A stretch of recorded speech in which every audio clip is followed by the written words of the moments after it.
Kedua-dua ketua keluarga bekerja sebagai polis. Suatu hari, ada pengumuman tentang kenaikan pangkat. Beberapa jam kemudian, Encik Hafiz terlihat memikirkan suatu idea atau strategi.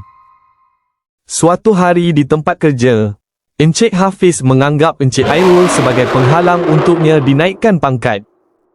Encik Hafiz berjumpa dengan Tuan Rafael untuk memberikan rasuah agar Encik Hafiz dinaikkan pangkat.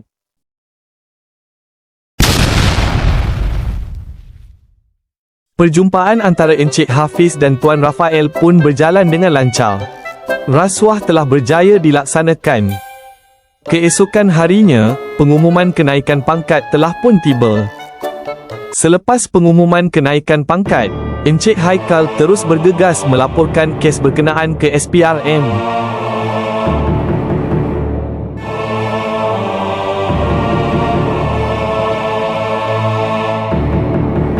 SPRM telah menjalankan siasatan di pejabat polis. Beberapa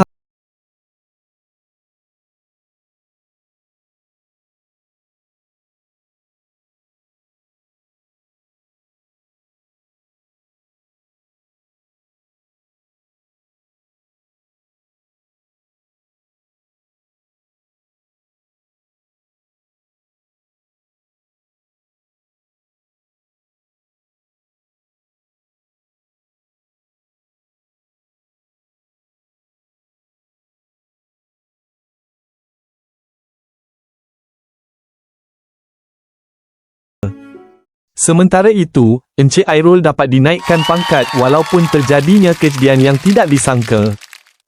Selepas Encik Airul mengetahui beliau dinaikkan pangkat, beliau pun memberitahu berita baik itu kepada isterinya, Puan Amira.